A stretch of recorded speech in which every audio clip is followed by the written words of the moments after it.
Good afternoon and welcome. My name is Raghuram Rajan, and this is the 2025 Per Jacobsson Lecture. I'd like to invite Deputy Managing Director Nigel Clark to come to the podium and open the proceedings.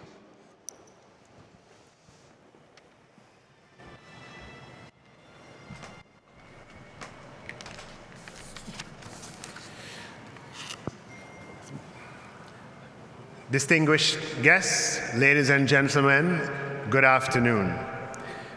It is my pleasure to welcome you to the Per Jacobsson Lecture, one of the enduring traditions of the annual meetings. Per Jacobsson devoted his life to furthering economic and monetary international cooperation, and since its founding, the Per Jacobsson Foundation has sought to provide a forum where leaders and thinkers can reflect on the most pressing questions in the international monetary and financial affairs.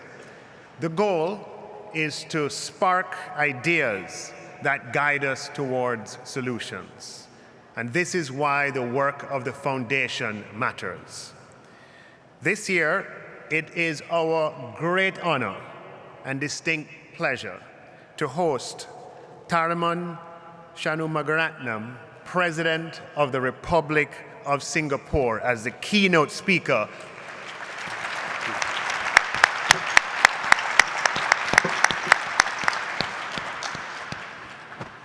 His speech is titled An Era of Possibility, Renewing Economic Order and Shared Purpose. Today's lecture will provide a unique space to examine the interplay between domestic strategies and global forces, and to consider how we can secure broad-based prosperity. It also invites us to reflect on the global economic order itself. The system that supported decades of stability is being tested by sweeping policy changes and longer-term transformations, such as the advance of artificial intelligence. We must renovate and strengthen the global system to meet the challenges of the new era. The Foundation's strength has always been in its ability to bring together diverse voices grounded in rigorous analysis and openness to new ideas. As we begin today's lecture, I hope it will deepen our collective understanding of the forces that are shaping the global outlook and help us imagine how cooperation, even amidst uncertainty, can boost resilience and prosperity. On behalf of the Per Jacobsson Foundation, I thank you for joining us today, and I look forward to the insights that will emerge from this distinguished lecture. Thank you.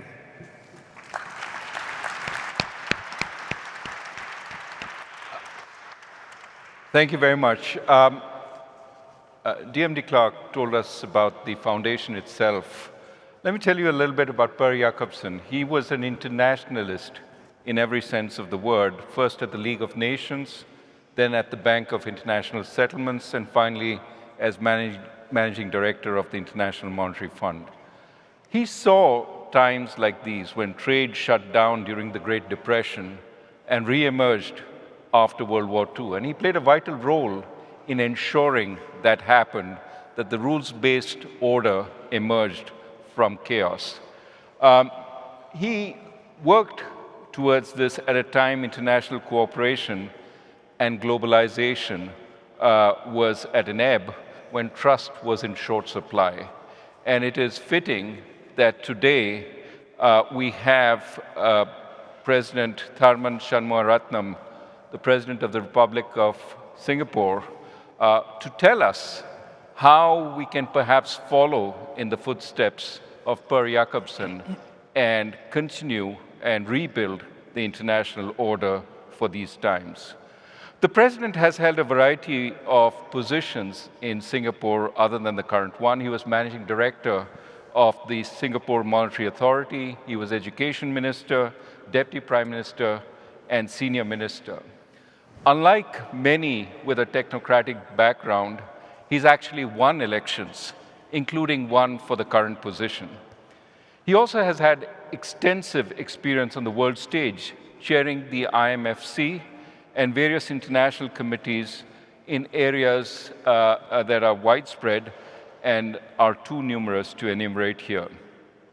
To today's lecture, President Shanmugaratnam brings not just his vast global experience, but also the concerns and aspirations of a country that has extensive trade and investment links with the rest of the world and has a strong relationship with both of today's superpowers, the US and China.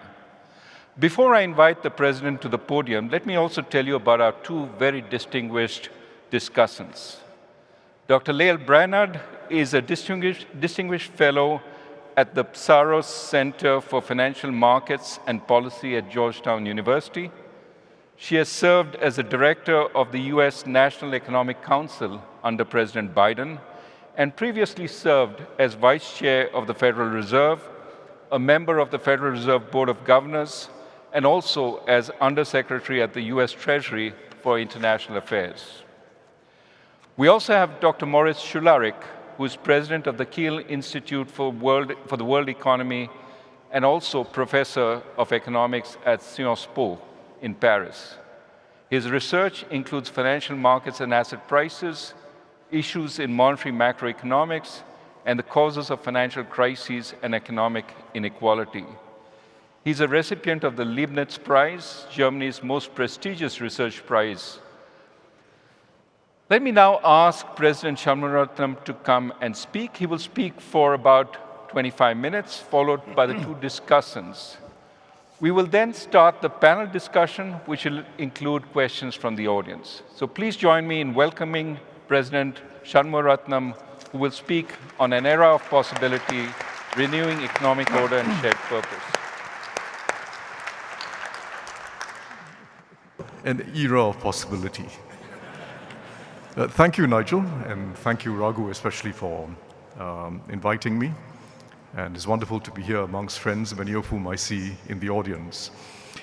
It's a real privilege to be here, as Raghu put it, to follow in the footsteps of Per Jacobsson and to join many other distinguished speakers over the years. And thank you, Raghu, for not disqualifying me for the fact that I'm actually speaking for the second time in the Per Jacobsson lecture series, the first being 19 years ago, as some in the front row would remember. Economic nationalism is resurgent, and from all indications, it will run a long course. So too, multilateralism and the belief in the mutuality of nations is at its weakest in 80 years, at the very stage when it is needed most. All this despite the historic gains across the world that an open, rules-based order has brought. For sure, the rules were never equal or never fully equitable. Major countries, including the architects of the order, were prone to periodic hypocrisy and selective application, selective adherence to the rules. But the rules were broadly accepted, and they brought prosperity around the world, amongst low-income nations, middle-income nations, and the rich nations themselves. And very importantly, they lifted 1 billion people out of poverty just in the last quarter century. Yet the mood has shifted, not least in the advanced economies. The enthusiasm for openness, the enthusiasm for international cooperation has dimmed. We all know that. What went wrong? Part of the problem has been the spread of zero-sum attitudes within society. And there are many studies now that have been unearthing this. Significant overall gains in real incomes in the advanced economies, including for the majority of ordinary working people, were accompanied by losses amongst communities and regions displaced by new technologies or competition. And while the gains in jobs and incomes vastly exceeded the losses, the pain of job loss has been more deeply felt.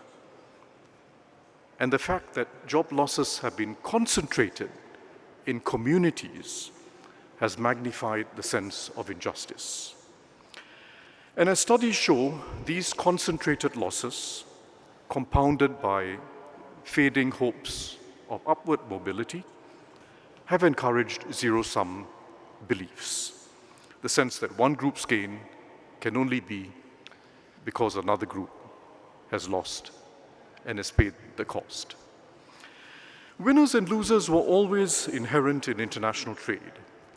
But whereas trade in the first few decades after the Second World War and after the formation of GATT was largely between richer nations, it grew more sharply between the global North and the global South over the last 3 decades, driven by much larger differences in wages and other factor costs.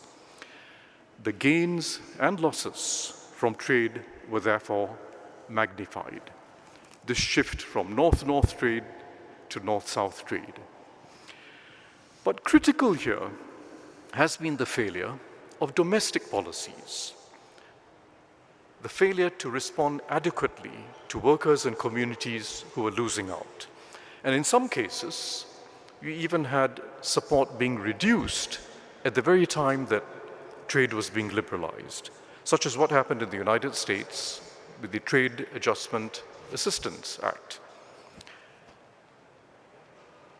Public policy has to be far more robust to support those who are displaced, even where they are minorities, and even where the majority of working people and citizens are making gains.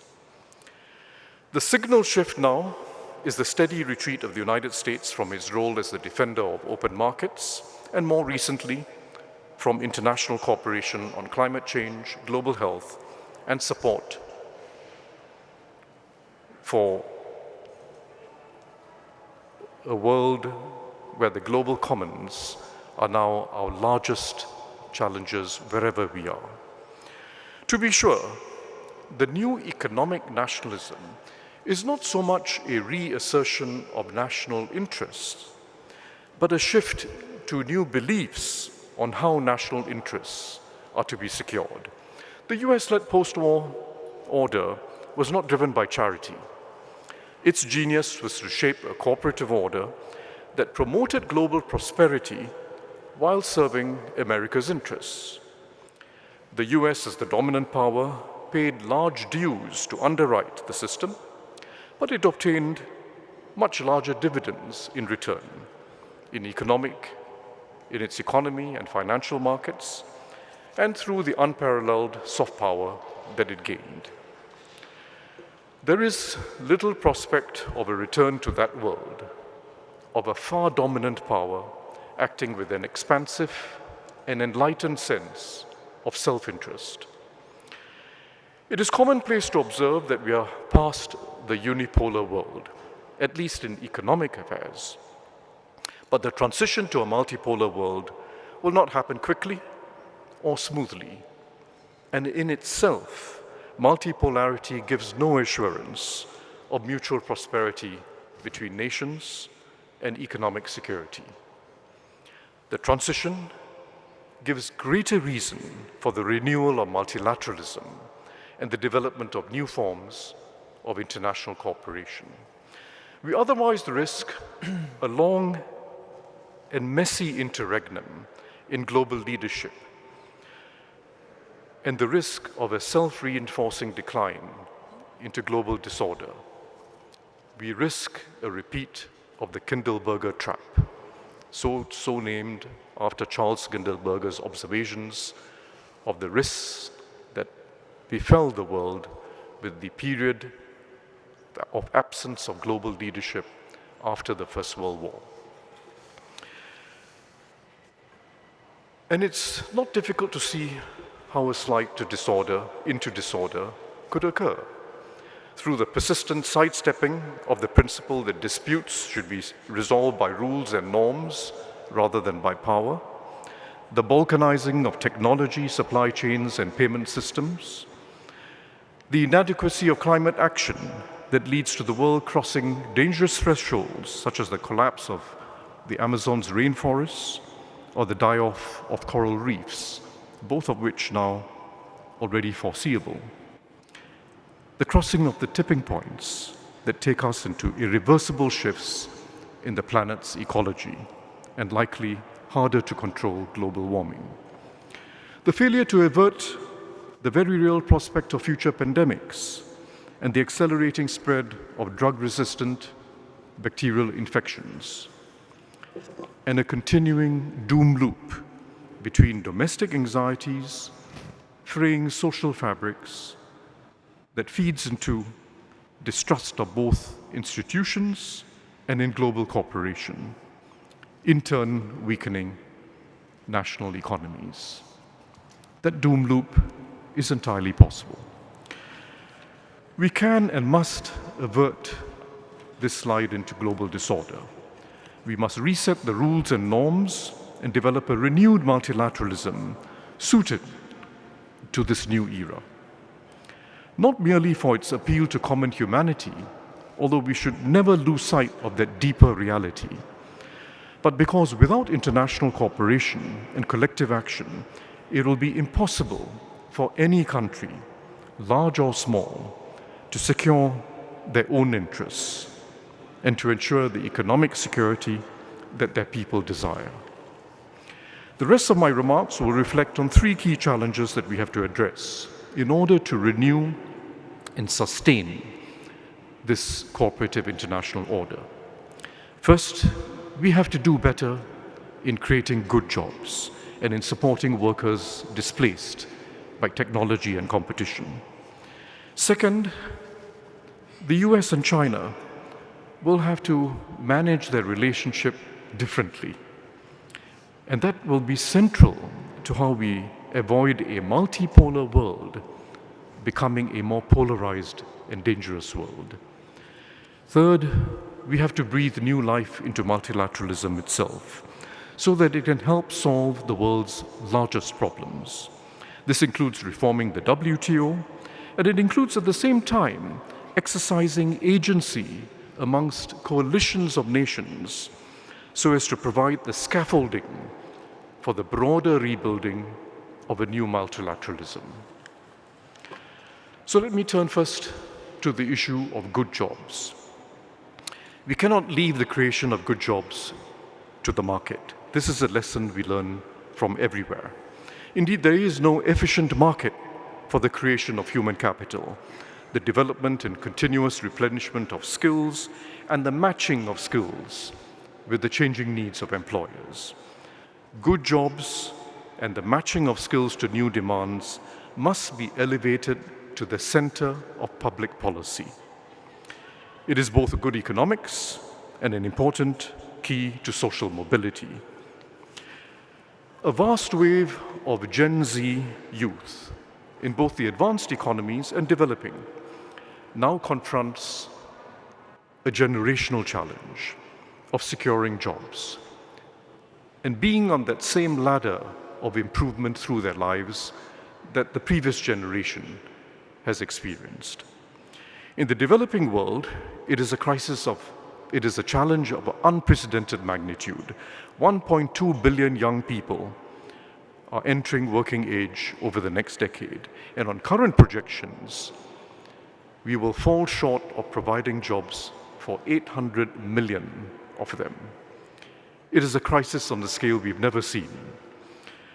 The largest gaps are in sub-Saharan Africa, but even in Asia, where employment has been stronger. Young workers now find themselves being shunted into low-skilled service sector jobs or the informal labor market. And given their glut in numbers, they risk being stuck in low-wage, low-productivity work, and with little prospect of moving up into the middle class. In the advanced countries, young job entrants too, including college graduates, are now seeing a much softer demand for them in the job market. In part, this may be due to cutbacks in hiring following a boom in hiring following the pandemic, but data also shows a decline in hiring for entry-level jobs as a result of AI. Entry-level jobs in the most AI-exposed occupations are now in less demand.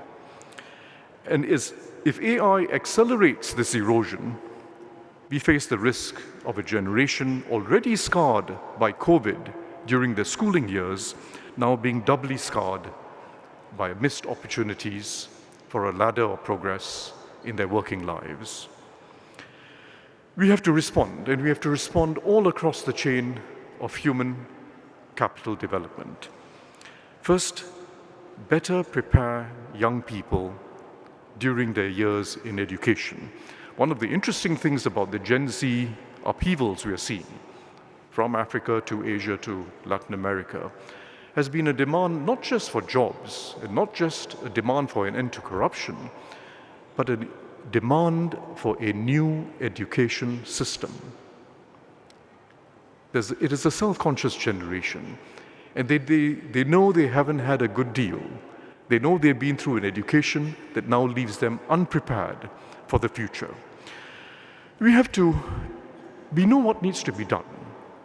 We have to invest much more boldly in technical and vocational education and correct for the over-academization of post-school education.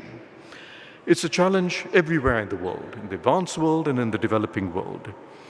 We have to ensure that people are prepared with the skills that employers need, which is a range of skills that are not just soft skills, but very often a mix of soft skills and technical skills. And the technical and vocational route in education has been greatly neglected. Second, we need intelligent systems to guide workers on the skills they need, give them opportunities for training courses, including modular courses to pick up the skills and acquire micro-credentials and match them to employers. If possible, real time, but at the very least, as current as possible. No country has quite got this right. Singapore's making good progress in developing such a system. There are other examples. In South Africa, for instance, the Harambee Youth Employment Accelerator is developing a system for youth of vocational training, skills assessments, job matching to employers that has already helped 1.2 million young people. Third, we need a more proactive and muscular approach to helping those displaced by technology and competition. Again, we know what needs to be done, and some smaller countries have been much more active in putting this at the center of public policy. Sweden and Singapore, for instance, have job transition programs, including skills training, to give every displaced worker a realistic chance of restarting their careers. Industrial policies may be back in vogue, but I'll have to say that success in job creation requires social policy on an industrial scale. It requires us to develop every human talent, deepen and upgrade skills continually, and advance social mobility in the process. It cannot be left to the market. It requires new forms of collaboration between the public sector, enterprises, unions and community organizations, and with individuals themselves being empowered to make choices. It is a large-scale and complex endeavor, and too often neglected in the rush to implement industrial policies in their narrower economic form.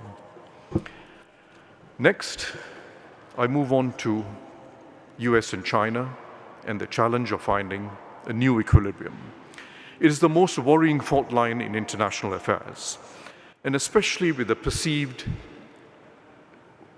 widening of the intersection between national security and economies. The US remains well ahead of China in overall productivity and median incomes. It is also the home to the most innovative companies in the world. It has the deepest capital markets, and the dollar's dominance in payments and finance is still intact.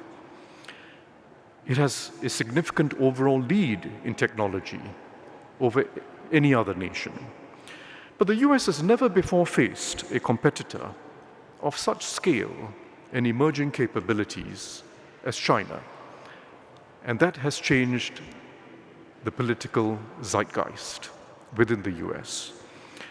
China is already the world's largest manufacturer, already leads in several key technologies, especially those involved in the green transition, in robotics and advanced machine tools, and in digital infrastructure. It will likely soon take the lead in biotechnology as well. And while it is still behind the US in AI model development, China is moving faster to actually embed AI across industries. And not to forget, it also has the very significant future advantage of energy supplies, having expanded massively its solar energy capacity. The US may be able to delay China's catch-up in key technologies and possibly even preserve leadership in some areas for several years to come. But it is already evident that it will be difficult for the US to prevent China from advancing to very high levels. China is investing significant resources at every stage of the chips value chain, for instance, with difficulty, with hindrances, but it is making progress in overcoming US controls, and it will keep making better chips. The real question, therefore, is not whether China catches up, but whether China advances while maintaining interdependence with the US, Europe, and other major technology players, or whether it advances through a strategy of self-reliance. Both options are still plausible. Both involve risks, and one can never be naive about them. Interdependence will have to be actively managed by both sides to prevent the weaponization of key technologies or materials. But it will surely be a more profoundly dangerous world if we end up with bifurcation, if we end up with a decoupled world in technology, supply chains, financial flows, payment systems, and data. And with each of these two powers developing whole AI ecosystems of their own. There is an alternative perspective that we can borrow from the world of ecology on how the US and China might interact. One that accepts that they will compete vigorously, yet interact dynamically in ways that can be hugely beneficial for both nations and the world. In ecology, the most dynamic places are not deep within one ecosystem or another, not deep in the forest or out in the plains, but at the edge where they meet, where the forest merges into grassland or the riverbank gives way to dry land. The ecologists call this edge the ecotone. It is a zone of overlap where species from both ecosystems interact and adapt, where hybrids flourish and new life forms emerge. The edge is often the most dynamic part of the landscape. Now consider that in the United States and China, we have two different economic systems. One, a system historically rooted in markets, unparalleled in the world for its inventive culture and ability to bring new ideas to fruition through entrepreneurial initiative, VCs, and an openness to the best talents in the world. The other, a system with state guidance and the ability to plan long-term, blended with more intense market competition and deep emerging capabilities, such as the whole ecosystem that has enabled the largest scale-up in green technologies that the world has seen. Like the edge in nature, the interface between the US and China has been and can yet be greatly productive. Through trade and investments, joint ventures, two-way technological transfers between companies, and through networks of research labs and academic exchanges, we can see the world's most important and urgent breakthroughs yet. And I must say, there is a yearning amongst academics and scientists in both the US and China for these exchanges to resume. Breakthroughs in health, in AI itself, in climate, for example, will enable the world to take big ideas and use them to solve our largest problems and drive down the cost so that every nation benefits. And with smaller nations too having a place in the edge as intermediaries between the US and China and partners at the frontier. The basic point is this: the interaction and competition between the two superpowers is not a threat to be eliminated, but an opportunity to be managed. The prospect may appear distant in today's geopolitical climate, but take the long view. The stakes are high. If we manage this well, the US-China edge will be a source of prosperity for both nations and the world's greatest engine of innovation. If we fail and progressively decouple the systems, there will be no winners. I move now to my third theme, my final theme, which is the renewal of multilateralism itself. Multilateralism as we know it must be reformed, but we also need new forms of cooperation that have to be crafted around today's multilateralism. There is no option other than coordinated collective action if we are to tackle the largest issues of the global commons. And we also have it in our common interests to prevent a rollback of economic development in the lower income world, the consequences of which will surely spill across borders.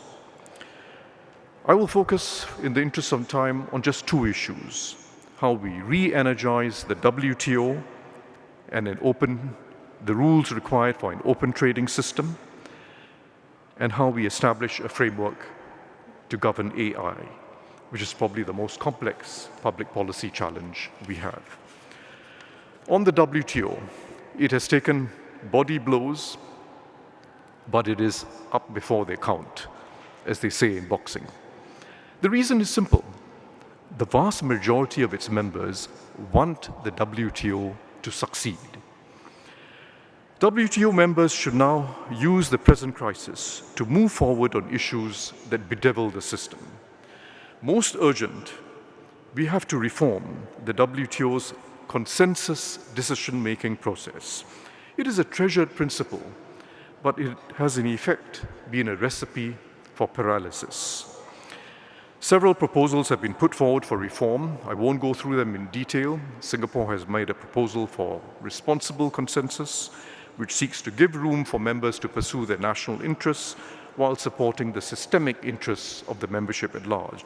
China has proposed a very interesting Pareto consensus proposal, where members exercise restraint in blocking consensus where a decision enjoys a substantial majority of support, without making any member worse off. Pareto consensus. There are other proposals, such as for a shift to qualified majorities or double majorities.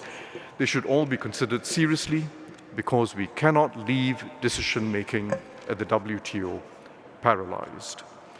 Second, we have to reform access to the system of special and differentiated treatment.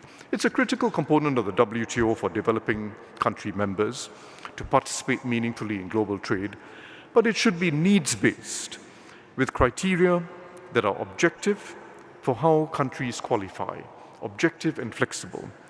All WTO members should make commitments commensurate with their economic capabilities. Third, we need to make headway on export subsidies. The system of rules is no longer fit for purpose. We've seen a proliferation of export subsidies, export restrictions, on grounds of national security. States do need a margin of maneuver on national security issues as a matter of sovereignty. But claiming exemption from WTO rules cannot be exercised lightly. It cannot be done by the wave of a flag. We need a new discipline and a new collective commitment to contain export restrictions within WTO's framework of rules. And it requires, in the first instance, greater transparency. Transparency when claims are made for exemption to Article 11 of GATT, so that the WTO can understand a country's justification and assess the impact of its proposed export restrictions. Fourth, we need reforms to avoid a global subsidy race. Industrial policy is likely to remain a mainstay of economic strategy, including in the advanced economies. Some of it for good reasons, such as to accelerate investments in clean energy. But we need sensible guardrails to prevent an arms race in subsidies that can fragment markets and destroy trade. There are precedents in the WTO, such as the caps on subsidies on agriculture, the WTO agreement on agriculture, which can be evaluated for their conceptual relevance to these new domains, such as on semiconductors and clean energies. Fifth, and finally, on trade reform, we have to build a pathfinder multilateralism through plurilateral agreements and regional agreements. These are agreements that involve coalitions of countries that can create momentum for fair and open trade before they are eventually multilateralized. Crucially, they must reinforce and not diminish trade liberalization in line with WTO precepts. In other words, they must be WTO compliant. There are many examples already, such as on digital commerce. And when you think of what's happening now in the world of regional agreements, this is one of the blessings of the US tariffs. Regional agreements are now being taken more seriously, both amongst themselves, but also they're now attempting to create bridges between different agreements. And the largest initiative of these is the initiative for the CPTPP to start talking to the European Union. Both major bodies covering the vast majority of world trade, and they will now begin conversations to see if they can get an equivalence of standards and on other forms of cooperation. I now turn to my final topic on global governance, which is AI safety, and I'll be very brief. Experts predict a very wide range of possible outcomes for unfettered AI development. It is not possible to preempt all risks, but we do need guardrails for the worst risks that could befall humankind, the worst risk to human well-being and peace. AI-powered scams and hacks on a much larger scale than we've seen so far, runaway misinformation that could undermine democracy in fundamental ways, and autonomous warfare. States on their own, including the larger states, will not be able to manage these outcomes, these risks on their own.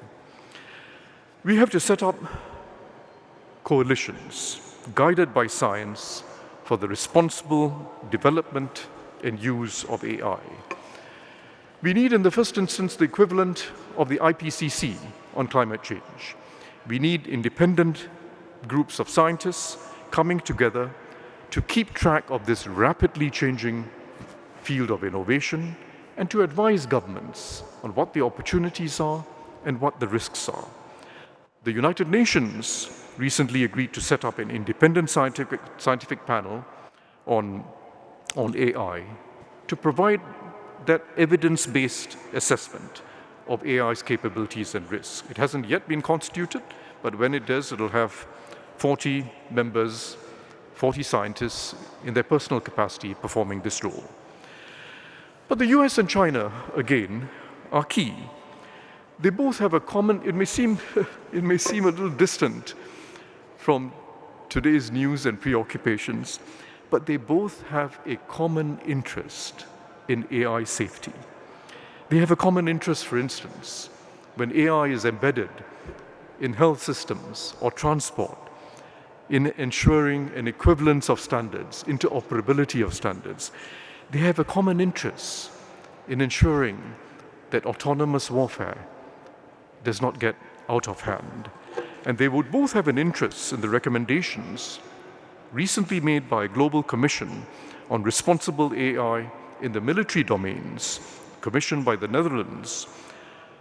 It recommended first legally binding restrictions on AI control of nuclear weapons, and I believe that's something which both the US and China will agree to, as well as the UK and France and other nations. But it's also advanced a very important concept, the concept of responsibility by design. In other words, not responsibility as you go along or responsibility after the act, but responsibility at point of design of AI systems in the military. It's a very important principle to build in safety from the outset. And that is a recommendation that will have to be taken very seriously. And again, I say, it requires both the US and China at the table. Other nations will have to play their role in providing every forum available for the US, China, and all the major countries to be part of this dialogue and this formulation of sensible guardrails for AI safety. A recent conference in Singapore, the International Conference on Learning Representations, held for the first time in Asia, saw 2,000 participants each from the US and China. 2,000 from China, 2,000 from the US, to discuss precisely these issues. We also organized a Singapore conference on AI among scientists, 100 leading AI scientists, again including a significant number of American and Chinese scientists, to start thinking through their research priorities jointly. So this is what we need. It's an emerging field. We don't yet have multilateral agreements, but coalitions have to get going, because we cannot wait until we find out which part of the spectrum of risks is going to materialize, which part of that spectrum that experts warn us of is going to materialize. If we wait to find out, it will be too late. History has shown us that at times of crisis and transition, perilous as it may seem, we can forge breakthroughs and we can achieve new forms of cooperation and progress together. That's how Bretton Woods came about after the Second World War. The challenge today, however, is not of a sudden major collapse of the system, not of a global war, not yet, but of a steady erosion of global order and the steady coarsening of morality. There are reasons to be daunted by the task ahead, and there are not many grounds for optimism. Not many grounds for optimism in a future grounded in rationality and morality. But it is our responsibility to make it possible, responsibility to make possible a future of dignity, sovereignty, and a livable planet for our children and generations after. This is no time for timidity. Thank you very much. Yeah.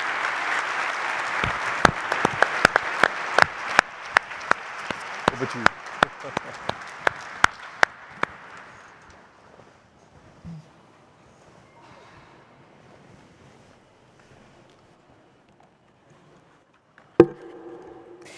Well, it is an honor to discuss President Shanmugaratnam's Per Jacobsson lecture. It's nice to be here with all of you. And let me just start by paying tribute to President Tharman's important contributions to strengthening global cooperation. During my time overseeing international cooperation at the US Treasury, President Tharman was chair of the IMF and played a vital role at a moment of profound global economic challenges. With his leadership, we secured important reforms to the governance of the IMF, supported the euro area as it successfully navigated turbulence and emerged stronger, and put in place important financial system guardrails. Those buffers were vital when the pandemic struck, and we navigated the massive dash for cash at the time when I was at the Fed. Through his leadership at home and abroad and his important lecture today, President Tharman has consistently highlighted the goal of a strong and stable international economy that delivers opportunity and prosperity that is shared broadly within and across countries. I want to highlight the important points he made in his speech regarding the need for new forms of cooperation to continue making progress on the vital challenges that confront all our countries. I strongly support the approach he lays out. I do have a different view on the US and China, but I approach it from the perspective of an American who's committed to working in partnership with other countries to advance shared prosperity and address climate change and new challenges and opportunities like emerging technologies associated with generative AI. President Tharman spoke eloquently of the need to create good jobs for the next generation and the imperative to advance cooperation across borders to continue making progress on global challenges like climate change, migration, poverty, and harnessing new transformative technologies. We need to invest in R&D and new tools and technologies to ensure a clean energy transition. We need to mobilize capital and innovation to create new opportunities in regions of the world with large young populations to complement the traditional flows of development finance. Mobilizing private investment is especially important at a time when fiscal space in countries that traditionally account for concessional finance is squeezed by exigencies at home and for some by security responsibilities around the world. As President Tharman noted, ultimately strong international agreements and cooperation to resolve pressing challenges rest on the bedrock of strong domestic institutions that deliver. In many countries, it is vital to rebuild domestic support for these international agreements by ensuring they demonstrably yield benefits. President Tharman laid out a compelling vision in which coalitions of countries that have an alignment of interests and the requisite domestic capacity pioneer new arrangements to strengthen cross-border cooperation. It makes sense at this juncture when multilateral institutions such as the WTO face challenges to use variable geometry and coalitions of the willing to continue adapting arrangements to make progress.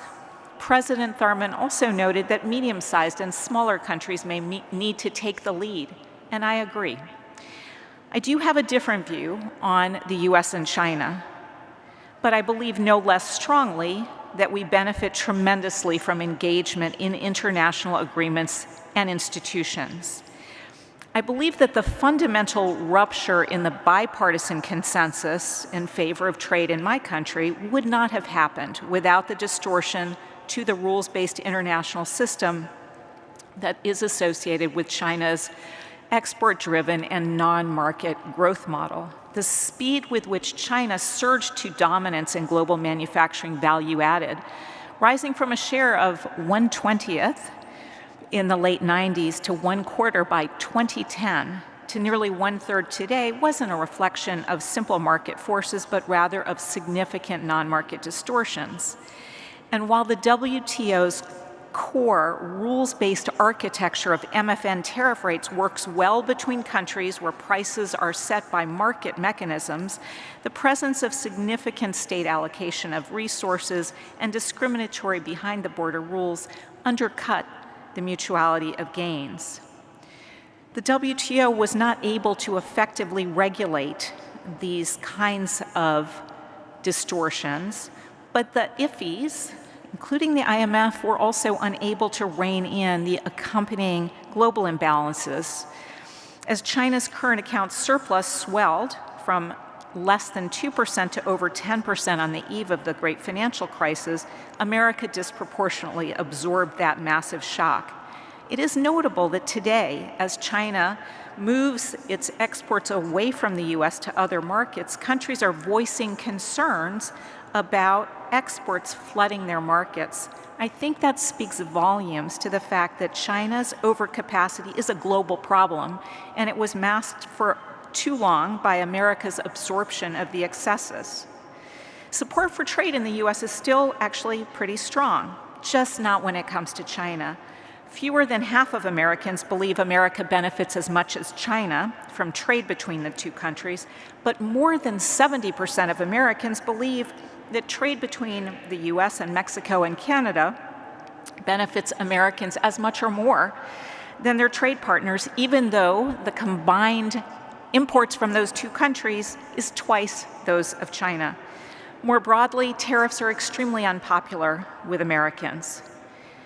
The political challenge in the US was, of course, exacerbated by China's emergence as a rising strategic competitor, and there is a foreign policy dimension that, of course, is important. The last administration sought to rectify these harms in a targeted and measured way, and coupled this with the kind of domestic support that President Tharman talked about for jobs training and healthcare. It shows a handful of sectors where China has a disproportionate share of global manufacturing, above 70%, and where we saw from the pandemic that supply chain diversification is important.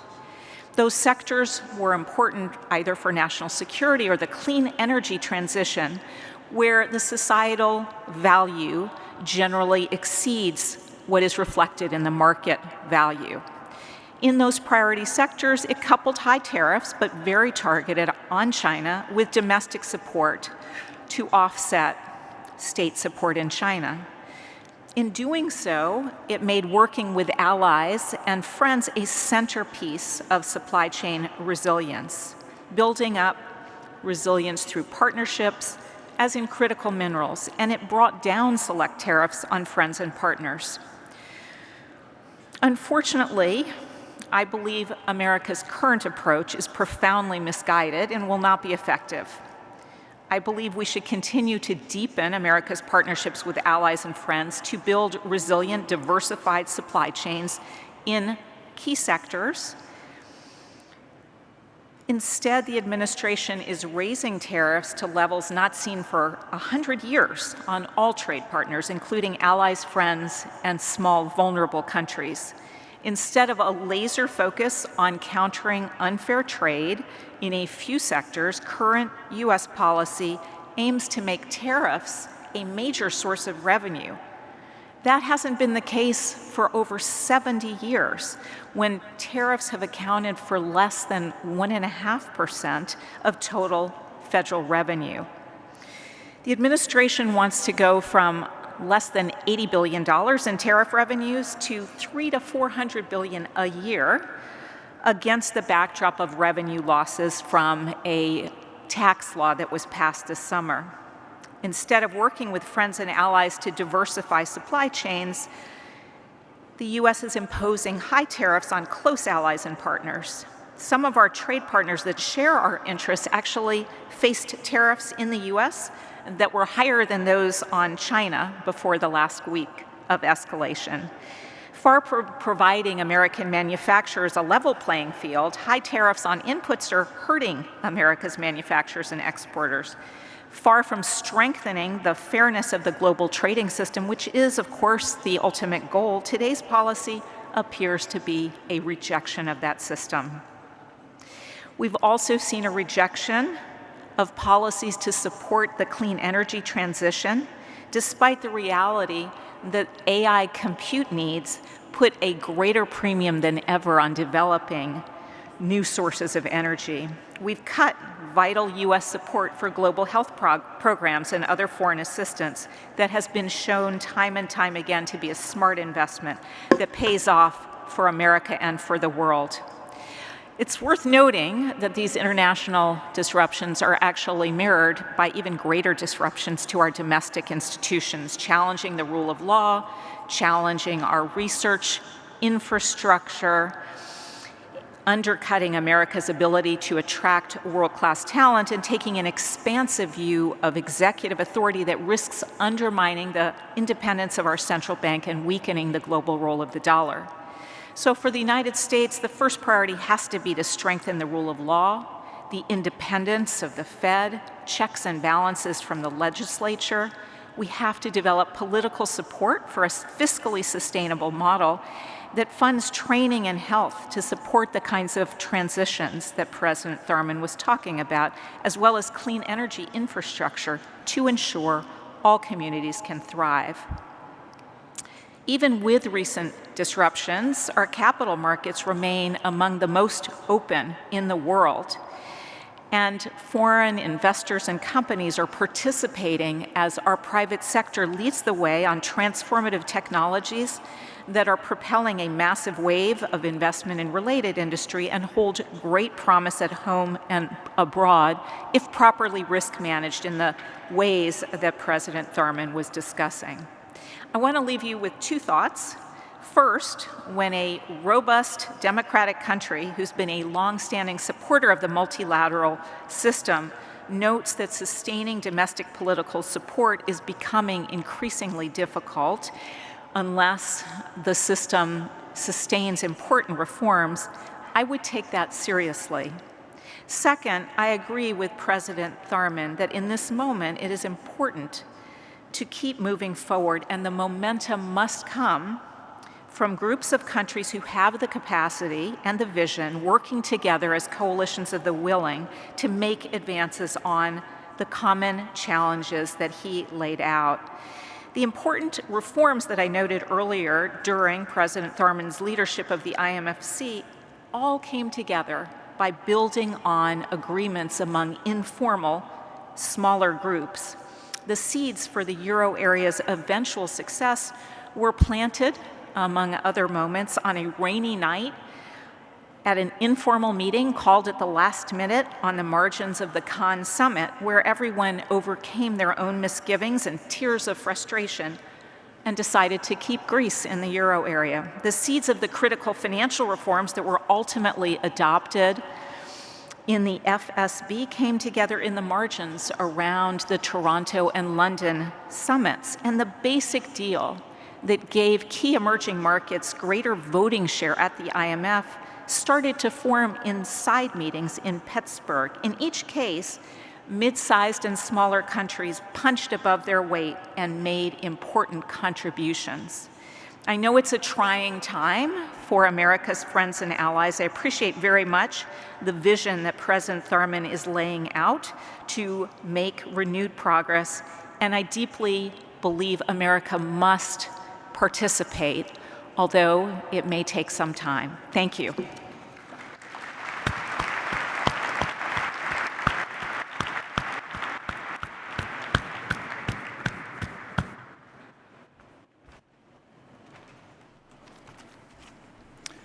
Dear Mr. President, ladies and gentlemen, an era of possibility. This was the title of this truly great and inspiring lecture that we just heard, and it's a great honor to be here and add some points. And I want to first of all thank President Tharman, Shanmugaratnam on this overall positive and constructive approach. I deeply enjoyed it because it contrasts with the day-to-day business that me and my colleagues at the Kiel Institute for the World Economies are busy with these days. We have to do with economic security, with tariff wars, with export restrictions, defense spending, and so forth. So thank you for a positive vision. It's really needed.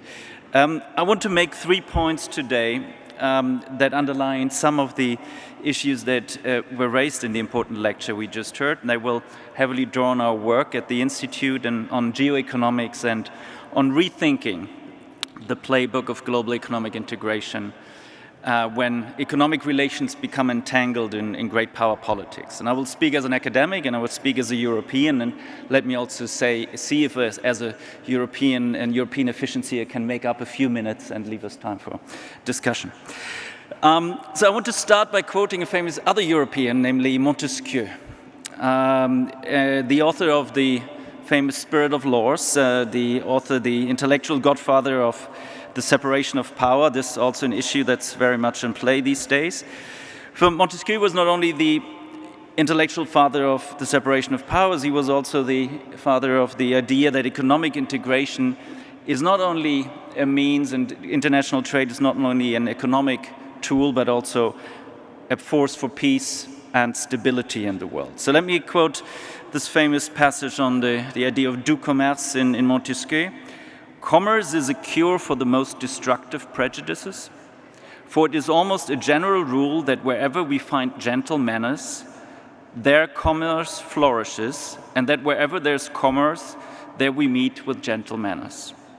So this is the famous du commerce idea, the pacifying and stabilizing force of trade.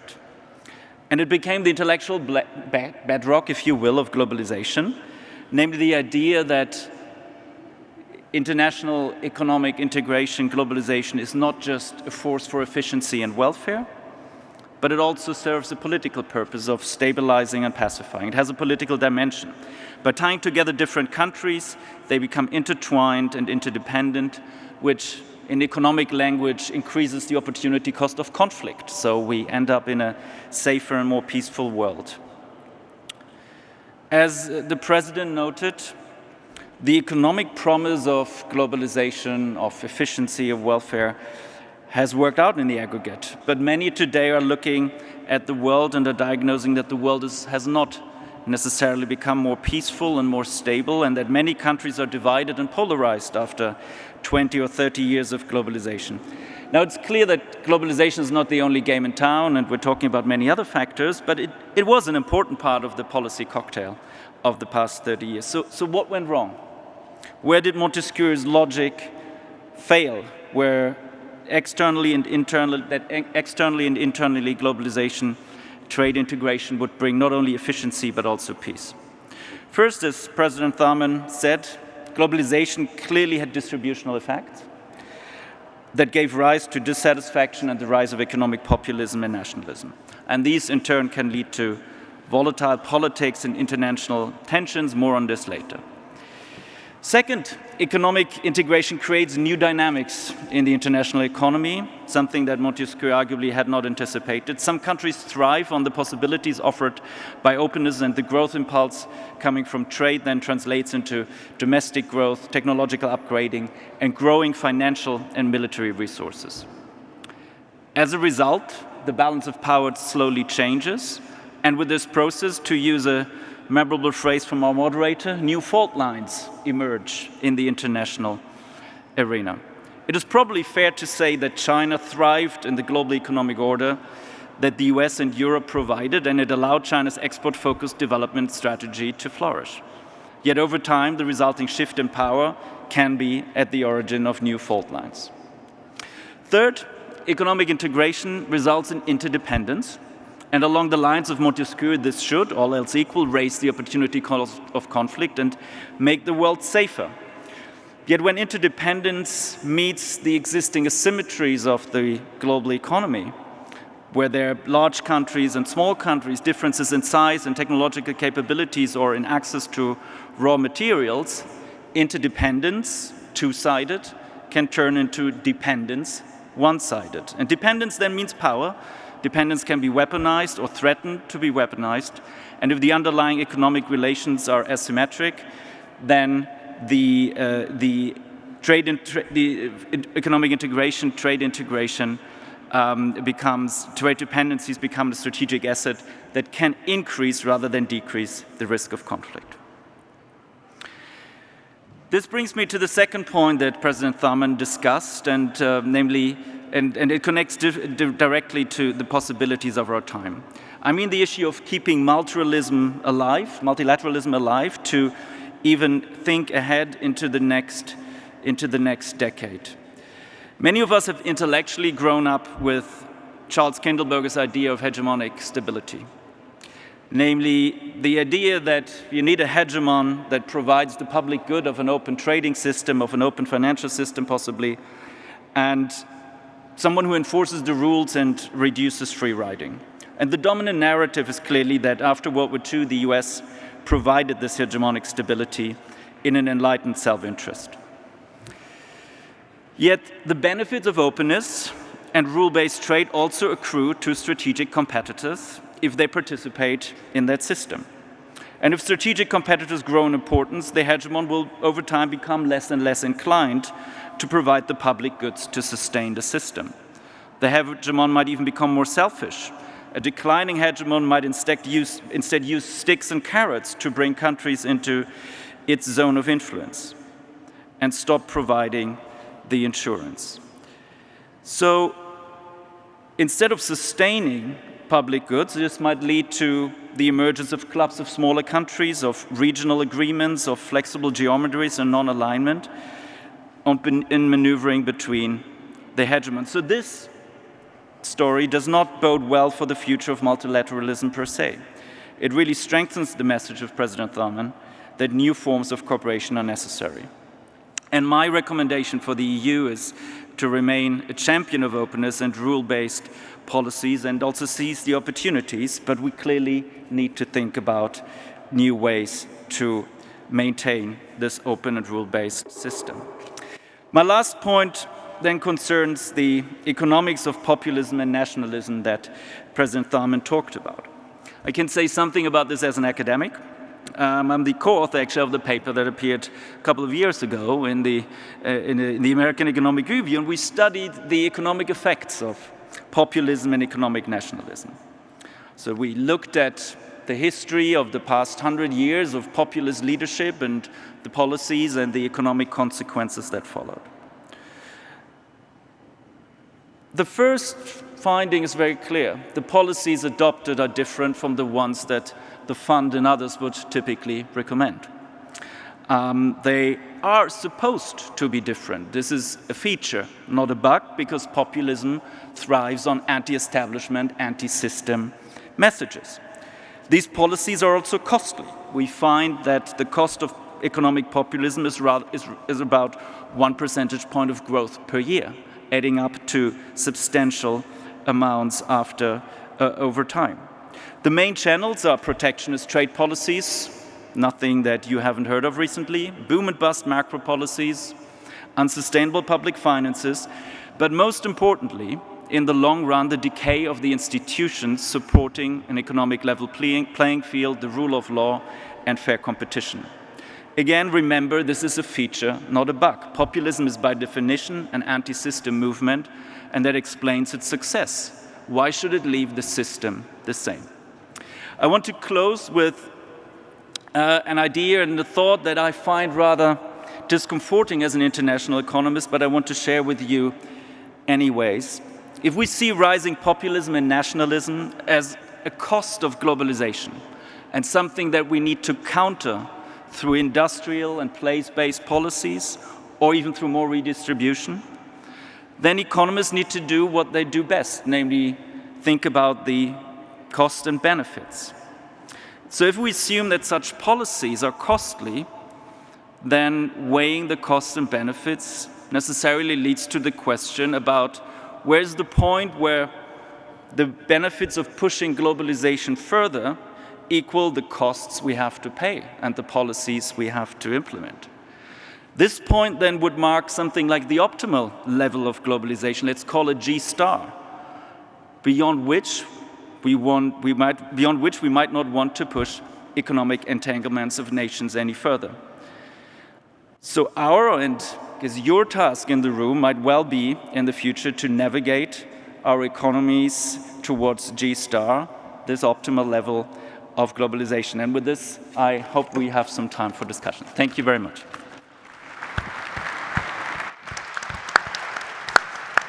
Okay, we have just a little bit of time for questions. Let me ask the questions because it's going to be hard to go to the audience at this point. All of you talked about coalitions of the willing and trying to see groups that would further globalization. But the president also talked about the US being the underwriter of the old system, the hegemon that knocked heads together when things went out of line, that even provided resources to deal with problems when they emerged. Do we need a hegemon for this coalition of the willing? And who will it be? Anyone? Well, I think the simple answer to that very thoughtful question is we do not have the option of a hegemon. We are moving to a form of multipolarity that will have to involve some form of collective leadership that will involve a group of major powers and a group of middle powers. And it will be helpful for small, like-minded nations to be part of that coalition. It'll be more clumsy, or rather it'll be sometimes more diffused in its decision-making compared to having a single hegemon. But the days of a hegemon are over, and there's no one who actually wants to see a new hegemon take the place of the United States. If you think of the alternative powers, China, Europe, neither of them actually wants to be a hegemon. They want to have their place at the table. They want to be not just taking responsibility, but they want to have their voice heard in the shaping of the rules of the game. Dr. Brainard, you talked about some of the things you disagreed with in the current administration's policy towards the world. Let me ask you a hypothetical. Supposing a future administration comes in which is more open, and you're whispering into the ear of the president, what do you think can be retrieved of the open world order? What should be retrieved? And what is irretrievable? What's going to have to change forever? Well, I think it is hard to know unless we have a better sense of how long the current really radical divergence in America's course continues and how embedded some of the changes are.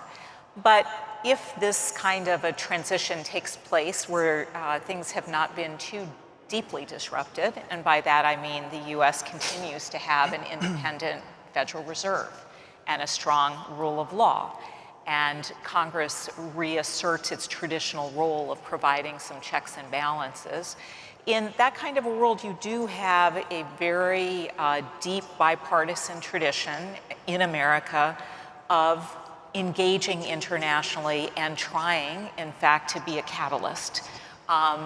The US is not any longer going to be the major provider, the sole major provider of resources for every problem, but the US has, I've certainly participated in many moments where the US provides critical catalytic ideas and engagement and just keeps pushing until problems are solved. And there is that question that I think President Tharman raised about who is going to be that actor that keeps engaging and pulling people to the right rooms together to address some of these particularly crisis moments.